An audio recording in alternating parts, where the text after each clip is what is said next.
Welcome to Berlin, Germany, and week 3 of the LEC summer split. Only G2, eSports, and Fnatic remain undefeated, and later tonight, the arch rivals face off in our match of the week.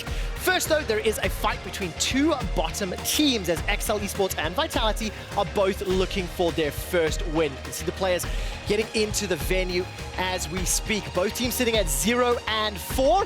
And we'll have to see who picks up the first win of the day. Hello, everybody. I'm Quickshot, joined by Ender and Vedius. And what a game to cap the day, but we have 4 others before it. Ender. Oh, yeah. This is going to be a very good day of matches. Every single team competing against the other is even in the standings right now. So it's going to be pretty even all across the board. It's European League of Legends, my man. This is where we come to get the highest quality form of entertainment, quality analysis, everything you could possibly want. It's here. It's back. And it is starting right now on Ready Check, because after 2 weeks, the Titans of G2 and Fnatic are 4-0, raising the stakes for that clash tonight. Also, a reminder that both of these teams will be representing Europe at Rift Rivals next weekend. And I mean, like, the stakes are really high. Fnatic and G2 have never really been in form at the same time, so it's definitely going to be a good match to watch. Yeah, they both look super good, of course, going into that Rift Rivals tournament as well. You see Fnatic starting to play and put trust in Nemesis in the mid lane, stepping up, and G2 still look like they're on top form. And what I'm excited about is if Origin are able to win all of their matches today, it means that Origin, Fnatic, and G2 will have only lost to each other, potentially going into Rift Rivals, which just sets up Europe for success coming into what will be an eventful week. I cannot wait, I cannot wait, I cannot wait. But let's take a look at the standings right now. You can see a whole bunch of teams sitting at 2 and 2. So today we're finally going to break some of those famous European ties and find out who's better in the middle of the table. We do. You must hate today, though. Oh, I know. Tomorrow's going to suck. Today's good, though. But what do you make of the table? So I'm happy that we'll finally get a little bit more clarity on what's going on in the standings. I feel like it's been very difficult to figure out who exactly sits where. I mean, you guys on Euphoria really struggle with a lot of teams sitting in the middle bracket, and I feel like that today will help answer a lot of our questions that we have, given that we're now entering week 3. Yeah, because so far, all these middle teams have only really played the Fnatics and G2s of the world and the Excels and the Vitalities. Yeah. We haven't had a ton of games of them competing against each other, and that's what today is all about. Well, I can't wait to see who's going to pick up those wins. We do have some other news. Roster changes. Maxlaw is back in the jungle for Misfits, and Jeskla as well as Mystiques are in for XL. Let's start, Ender. What's your take on the roster swaps, and what are you looking for? I mean, I think it's really interesting, especially if we look at Excel, right? They were all about the 10-man roster, and we've seen Jeskla and Mystiques play before, just last split, where Jeskla was here the whole time and Mystiques came in towards the end. I think they've seen some struggles with their bottom lane. They're winless so far, so they need to make a change, and I'm happy to see this one. Meanwhile, for Misfits, I'm quite curious as to what some of the decision-making is behind putting Maxwell in versus Kirei. We saw Kirei have a fantastic week last week, being very dominant in the early game, getting some of his special picks like Kindred. Yeah. And to me, it suggests that clearly they want to utilize both junglers and their styles, but I think one of the big reasons is 9-12, new patch, new way of playing the game, and new priorities. Perhaps Maxwell fits what the current meta proposes compared to what Kirei brought last week. Well, the roster changes definitely kicked up a storm on Reddit as far as comments were concerned, but you mentioned 9-12. As you guys know, we are playing on that patch this week, and Mordekaiser is in fact disabled. So tonight we'll get that first look at the new patch, and here's a breakdown from the LEC eSports content producer, Shakarez. Well, Trevor, week 3 of the LEC will be played on 9.12, and there are plenty of changes that will shift the competitive landscape. It brings several nerfs to some of the most popular champions in pro play, so let's have a look. Aatrox got nerfs targeting his sustain. His passive's cooldown is longer at early levels, and his ultimate no longer increases healing from all sources, and now only affects self-healing. Irelia had nerfs to her stun, with its range being reduced and cooldown going up at all ranks. Yuumi also had a barrage of nerfs. Her passive shield is now weaker, W grants less percentage adaptive force, and she's easier to catch as all immobilizing crowd control interrupts her dash. Her health increase is also in some ways a nerf. Yuumi players have been frequently using Cutdown, a rune that grants extra damage based on how much more health opponents have. With higher base health, Yuumi will do less damage, so her Q spam is not as oppressive. Aatrox, Irelia, and Yuumi have all seen 100% presence for the past 2 weeks in the LEC, and while these nerfs will tone them down a bit, you should expect to see them a lot going forward. Some other nerfs, however, were more impactful. Ryze's 47 rework has less survivability, less hard CC, but more potential damage, especially in the later stages. His shield on Q has been removed, and the W no longer roots the target unless affected by E, which makes his gank assistance for junglers weaker, as he can't just look for a flash rune prison for setup. With that said, E now always bounces off the primary target and has extra damage scaling on Q from ranks on his ultimate. Sylas also had changes specifically directed at hurting his presence in pro play. Q damage was nerfed, and now the passive does less damage to minions, which hurts his wave clear and ability to gain priority in lane. The first part of his E no longer grants a shield as it got moved to the second part, so Sylas can no longer use E defensively to reduce poke damage. With these changes, we will likely see much less of Ryze and Sylas on the LEC. This removes two very strong flex picks from draft options, but it also opens up space for other champions to appear more, which is exciting stuff. So to recap, Aatrox, Irelia, and Yuumi got nerfed, but we will still see plenty of them. Ryze and Sylas got hit hard and will become more situational in pro play. Also, look out for Karma showing up, as she was given very impactful buffs. I'll be talking about her more in depth tomorrow. Let's head back to the studio. Thank you very much, Shakarez. Interesting breakdown on the patch, but we want to talk about one champion in particular that we have seen a lot and will be continued to play throughout the LEC this week, which is Pike. Now, Medic and I, we've been talking a lot about who the best Pike player in the LEC, and I think that we've agreed that the best Pike player is It has to be Caps. Wonder. Wait. But Caps? we agreed that it was Caps. That's Wonder. Medic. We agreed on this. Look, Caps is definitely the best Pike player. Not only did he seamlessly transition from mid lane to support, which, by the way, is one of the most difficult roles to swap to, but he did it flawlessly. How many other players can make a claim to that kind of a role swap? This is the guy that makes this team work and is by far the best Pike player. Look, Vedius, that's all well and good, but you're not seeing the bigger picture. You've got a small brain, you need a big brain. Playing Pike support is very easy. You know what's difficult? Easy. Playing him in a lane that no one expects him, in the top lane. Okay. Wonder brought out the top lane Pike for the first time ever against SKT, no less. yeah, His top lane Pike brought Europe its first international championship in 8 years. It has to be. Hold up. The old man's Did here you now. legitimately just say that playing Pike support is easy? Yes! Right, When you're in the exactly. top lane, you've got more experience, more gold, more support from your jungler. Exactly. You've picked an easy answer. Caps. Get off your high horse because the best Pike is Mickey. Look, what? he was the first member of Mickey? G2 to play and perfect Pike. He brought his Not even an experience, his execution to the rest of G2 eSports. The rest of you pretenders can't hold a candle really? to Mickey. And look, he's done all of this with a handicap, okay? Hillisang. Wait, This no, guy- Ender's Shut hit. up. No. You're all wrong. You say G2 this, G2 that. The best Pike player is on Fnatic, not G2, because Hillisang, he brings a Really? new style, Fnatic a new players. way to play the game. He's split Fanboy. pushing all the time. No one No, can pressure the it's map Mickey. as hard as he does. He roams, he gets goes to carried by side Reckless. lanes. It's No, so no, obviously don't Caps. start with that. Mickey. Don't It's start so with that. Wonder. Guys! What about Perks? Oh, good one, Dragos. 13th in the list. 13th in the list. Fnatic and G2 Esports are facing each other undefeated so far. The stage couldn't be set more beautifully and more perfectly for this Week 3 matchup. Last time we saw Fnatic play G2 was in what we dubbed the match of the century, and it delivered. They get Reckless, they catch him out with the cataclysm. A great flank, G2, the perfect team fight. Oh, Reckless dodged the petrifying gaze from Perks. G2 were looking for the win. Can they pull it off? Oh, the Nexus. No way, no way. Winning those type of games feels nice, but winning those type of games against G2 feels amazing. I don't really have anything personal with Fnatic anymore. I feel like all the burden kind of goes away. Whereas they really want to win against us. They want the trophy back and they want the title back.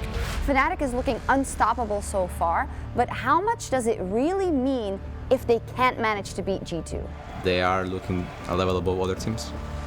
Granted, they haven't played us yet. Projectile, that was an invisible Pike. Trying to break him out. Now Jizuke will be locked down, stunned up, dead from below. Perks gets the kill. We might see Pike bot again. That's fine, we can turn this. Ready? Okay. He's turning around. Caps going back in. Oh my word! With the help of Wonder, the solo lane is... Oh, the Shine rookie. It's for your highlights, guys. It's for your highlights. I would definitely feel bad losing to Fnatic. They are the #1 team along with us right now. It would be the first time since we made a team that we were not first in LEC. There's the Destiny and the gate down the gold card. There is no escape. There is no surviving. Fnatic, clean sweep Origin. it's really important for me to actually step it up, have a really good game now against G2 and prove to ourselves and to everyone else that we're actually a really strong team and that we should be feared by everyone. Soaz tries to turn it back around. Brox are there, forcing Soaz away. Sonic Wave connects. There's a lot of stuff on the line, history and narratives, and there's gonna be bloody fighting, and you don't wanna miss that. We are going for the 18-0 split. That's just another win in the book. We just went to the World Final, G2 won in Masai, and the rivalry is just getting bigger and bigger, and it's getting way more exciting every time. It's the world finalists of last year versus the current MSI champions. Fnatic versus G2 eSports is happening here in Berlin, but the entire world is watching.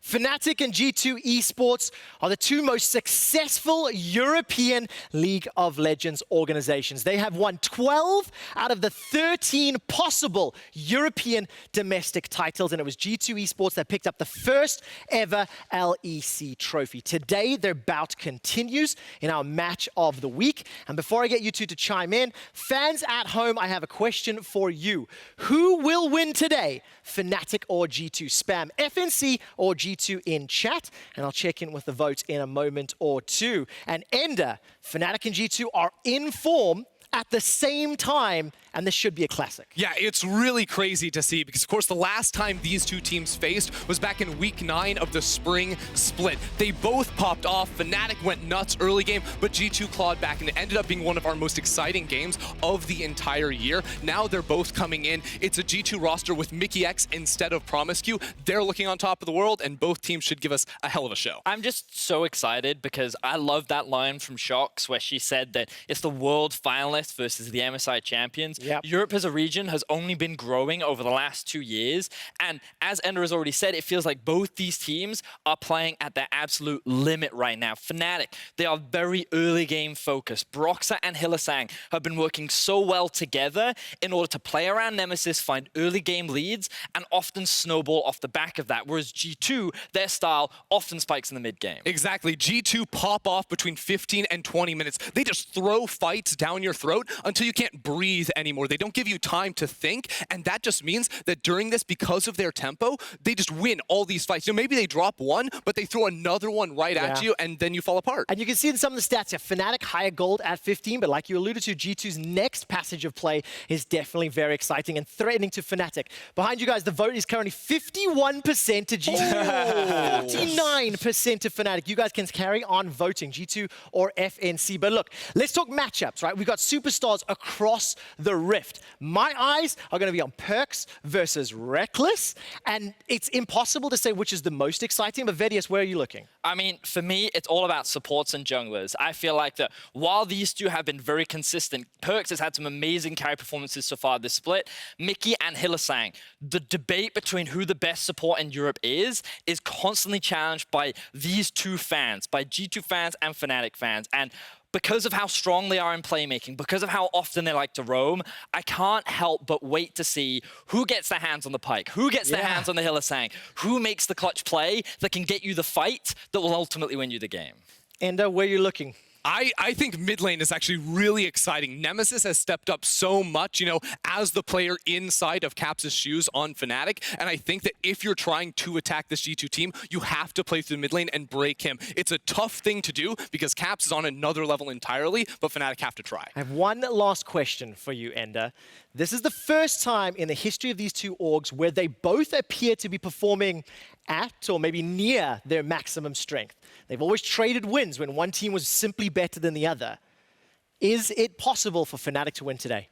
It's possible, but it's not likely. I still think G2 come in as the heavy favorites. Fnatic can challenge G2, but ultimately, it's a best of one. If it's a gamble, you're not going to win 100% of these games if you are G2, but there's a chance. Well, that 1-2 because Fnatic's the only other team to go 18-0, and the players have been very outspoken about it. The fans have voted, and 53% of them have voted in favor of Fnatic, and they will be facing off against a G2. Those two teams are frontrunners for a spot in Athens on the 7th and 8th of September when the LEC finals head to the birthplace of the Olympic Games. Pre-sale tickets are available now at eu.lolesports.com/LEC. Athens. We'll see you then figure out who else joins them potentially. Tonight, we do have 5 very competitive matchups. The final being G2 versus Fnatic. But let's talk a little bit more about the matches leading up to that.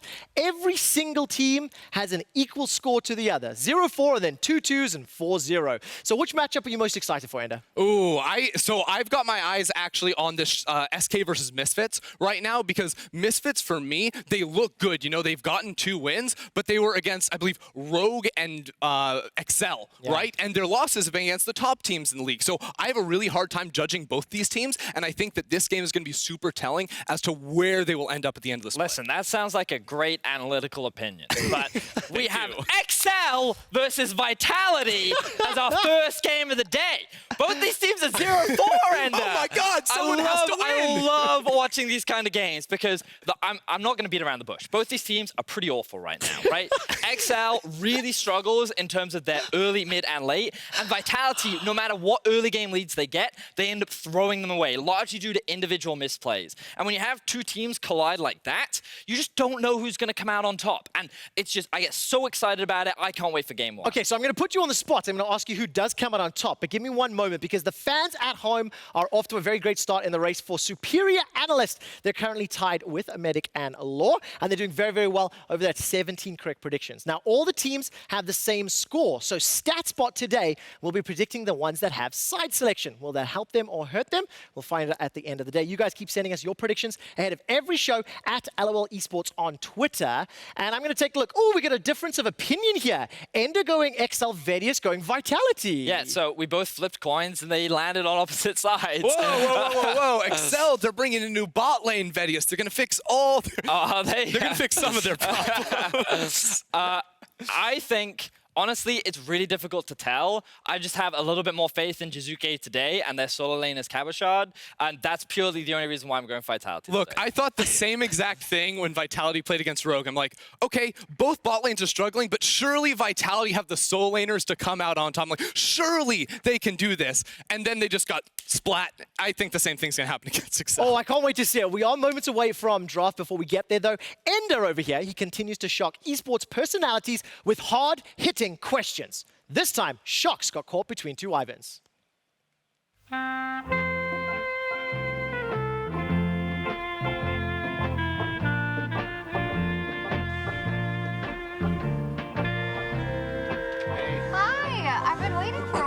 Yeah, sorry, I was trying to find Vedi, but... Oh, that's okay. Yeah, I guess he's just not here today. I'm really excited for the interview, so...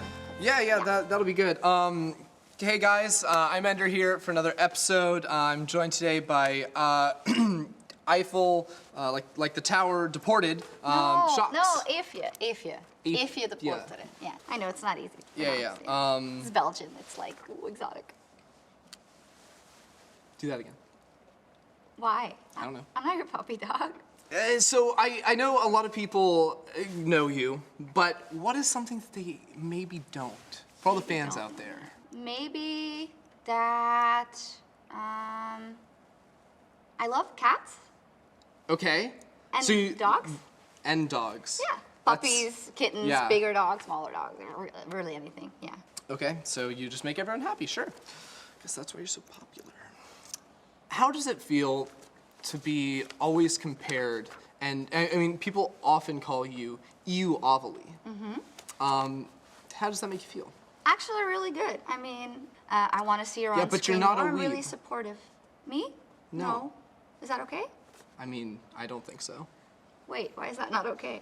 I mean, I watched Next question. Titan attack thing, I think. And also that one about the guy who wrote names and then people died. I noticed you aren't doing all the shows anymore. Is that what they mean by Shox fired? I'm actually very impressed. Don't care. Oh, wait, it's not juicy, so you don't want to hear it? You're just really not, you're not keeping it alive. What do you mean? It's just not interesting. Well, just like all of your cast the last year in EU.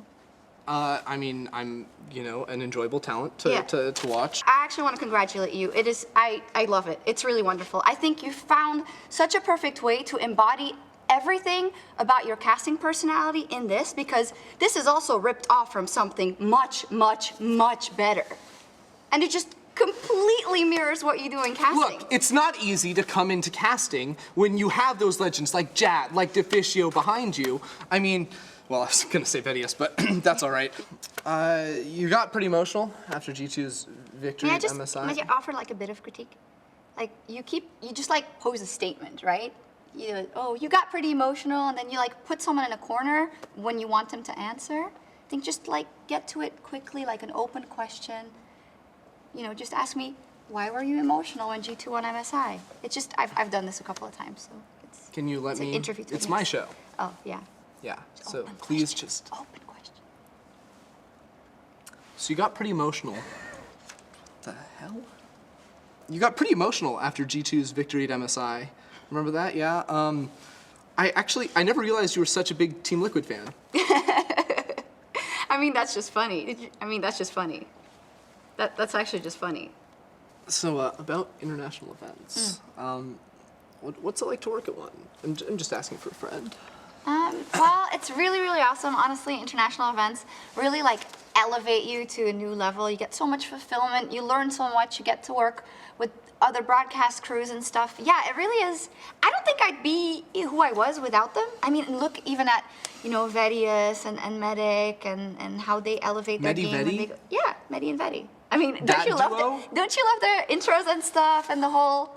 No, they just take everything way too far. What do you mean? Like, sure, some funny jokes at the start, but they just keep doing it and doing it, making it bigger and grand, and that's just, what's funny about it? You know what, Anna? Maybe you just don't understand comedy. Huh? You thought about that?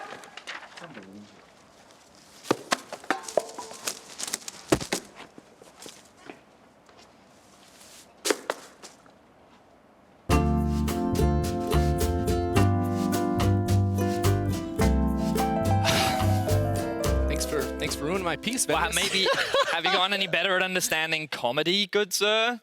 Have you gotten any better at understanding how to make an entrance? Pass.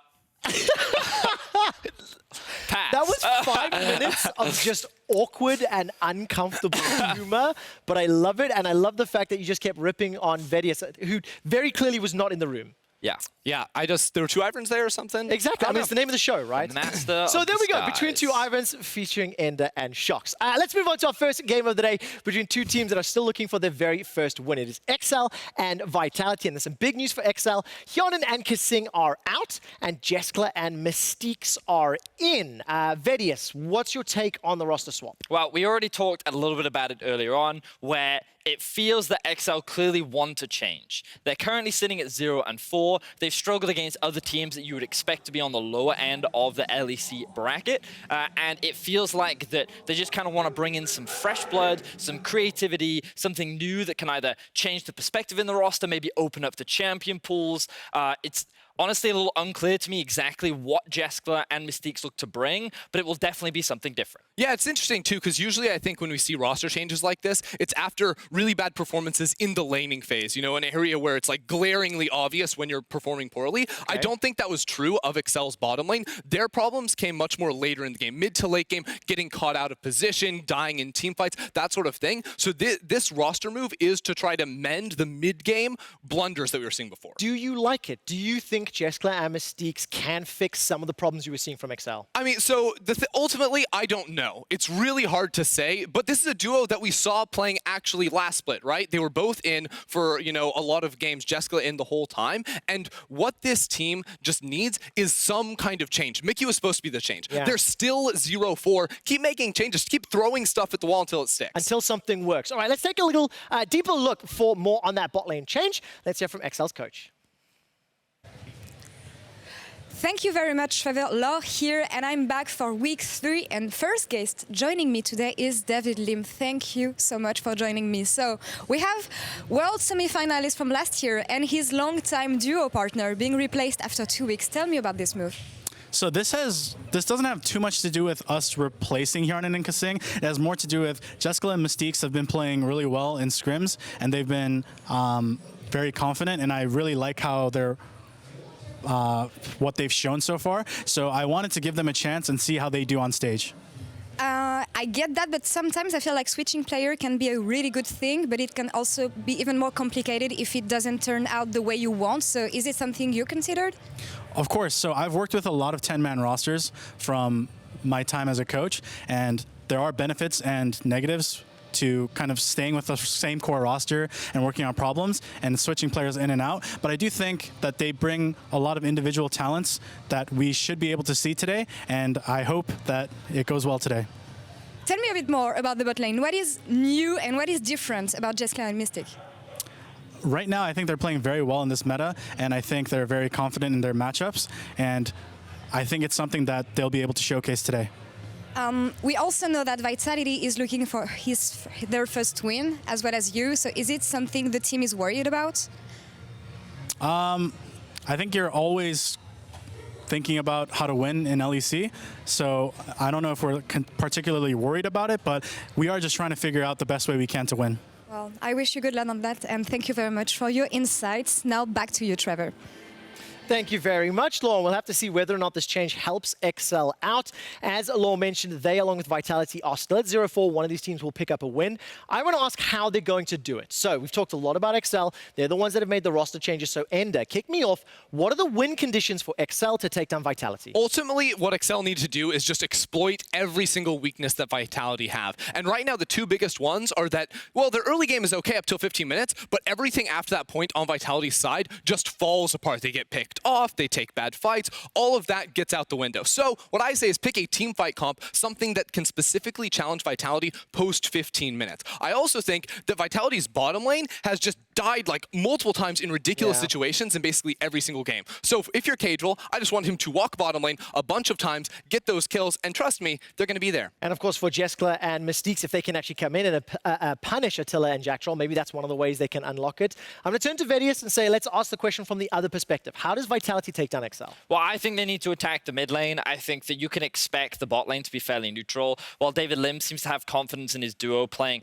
more confidently and looking to aggress, I think that Jack Troll and Attila should still be relatively safe during the laning phase, and you should instead invest all your resources into trying to shut down Mickey and enable Jizuke. Have we been watching the same games, though, Vedius? Because Jizuke has not been performing, even with some help. I've seen Cabochard roaming mid lane, and he's doing nothing with those leads. Is that the right guy? He definitely had one or two bad games so far in this split, and I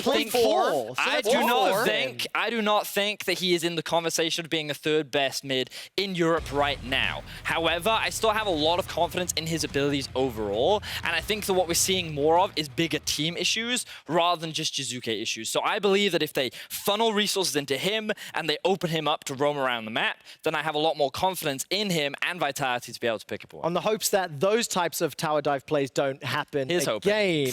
Look, outside of Cabochard, the rest of the players are still struggling, of course, on the Vitality side. So, Vedius, what would it mean for Vitality to lose to this XL squad and go 0-5 today? Well, I mean, we're already starting to reshape our perspectives of this Vitality squad. No longer can we consider them like a top team in Europe anymore, especially what we've seen in recent weeks. And I think that if they lose to XL, they stop getting those small rays of hopes that many people give them. Like even today, I'm just sitting there and a lot of my past experience of this team is giving them a slight edge over XL. So if they lose today, that hope is now gone and they move much further down in how I rate this team. Yeah, for me, I feel like the hope is gone right now for Vitality, and the only way to get anything back is to win this game. That's what it means. And of course, you voted for XL to win today. So pretty confident they're going to be able to pick up that win. Both of these teams are at 0-4. And one of them will be taking home their first win. The first weeks have been catastrophic for XL and Vitality, but a win tonight could be, maybe, what helped turns the ship around. Thank you, Quickshot. I'm Draco's, joined by FLICKR, and if you're wondering why my fine friend here is enjoying some sweet popcorn, one, Germans love sweet popcorn, don't know why, salty, preferred, but also, because we're kind of in for a show. Now, this could be the greatest, most dominant display of macro League of Legends we've ever seen, but it could also just be a show. Now, I'll be honest, I'm eager, like many people are, to pull out the clown noses and the party hats. They're both 0-4 though, so we'll give them a bit of benefit of the doubt. But the bottom line, folks, is that someone at the end of today has to walk away victorious, and that's what we're gonna find out. Welcome to Threat Rivals. Someone has to win today.